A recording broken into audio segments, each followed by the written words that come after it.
السلام عليكم ورحمة الله وبركاته. نحمده ونصلي على رسوله الكريم. أما بعد، فأعوذ بالله من الشيطان الرجيم. بسم الله الرحمن الرحيم. والعصر إن الإنسان لفي خسر.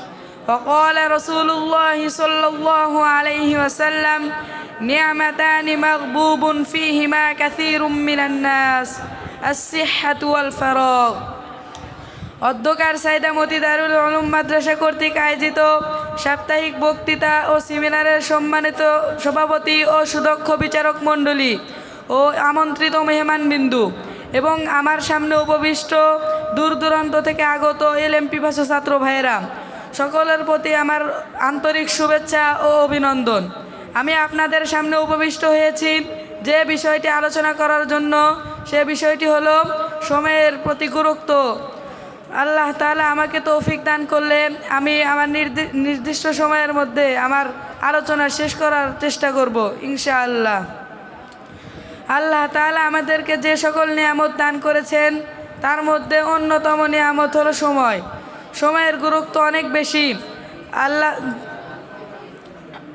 সময়ের গুরুত্ব অনেক বেশি।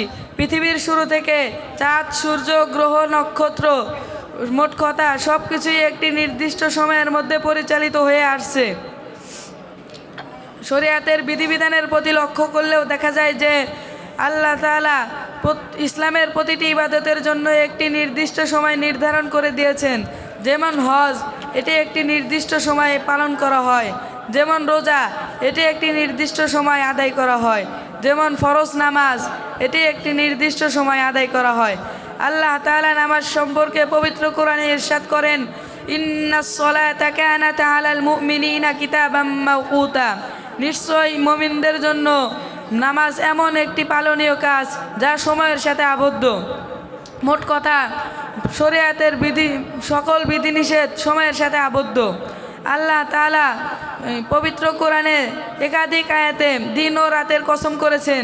আল্লাহ তাআলা ইরশাদ করেন: ওয়াল্লাইলি ইযা ইয়াগশা ওয়ান নাহারি ইযা তাজাল্লা। শপথ ওই রাতের যখন তা আলোচ্ছন্ন হয় এবং শপথ ওই দিনের যখন তার আলো ছড়িয়ে পড়ে। আল্লাহ তাআলা সময়ের কসম করে অন্য আয়াতে বলেন: ওয়াল আসর ইন্নাল ইনসানা লাফি খুসর। কালের শপথ, নিশ্চয় সকল মানুষ ধ্বংসের মধ্যে পতিত রয়েছে। এ সকল আয়াত দ্বারা সময়ের প্রতি অপরিসীম গুরুত্ব প্রকাশ করা হয়েছে। মুহতারাম হাজিরিন, পরকালে সময়ের হিসাব নিকাশ নেওয়া হবে। রাসূল সাল্লাল্লাহু আলাইহি ওয়াসাল্লাম বলেছেন যে শেষ বিচারের দিন সকল মানুষ 5টি প্রশ্নের উত্তর দেওয়া ব্যতীত এক কদমও নড়তে পারবে না। সেই প্রশ্নগুলো হলো: 1 নাম্বার, তার জীবনকাল কি লক্ষ্যে কাটিয়েছে। 2 নাম্বার, তার যৌবনকাল কি কাজে ব্যয় করেছে। 3 নাম্বার, কোন পথে আয় করেছে। 4 নাম্বার, কি কাজে ব্যয় করেছে।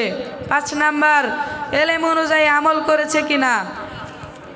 মুহতারাম হাজিরিন, এ যুগে অনেক সময় নষ্ট করার মতো অনেক বস্তু আবিষ্কার হয়ে গেছে, যেগুলোর পিছনে পড়ে মানুষ এমনভাবে সময় নষ্ট করছে যার ব্যাপারে তাদের একটুও পরোয়া নেই। যেমন সোশ্যাল মিডিয়ার মাধ্যমে সময় নষ্ট করছে, স্মার্টফোনে ডুবে থেকে হারিয়ে ফেলছে জীবনের মহামূল্যবান সময়গুলো।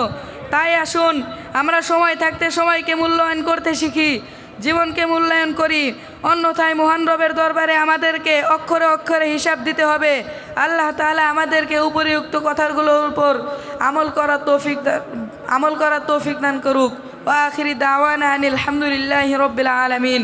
আসসালামু আলাইকুম ওয়া রাহমাতুল্লাহ।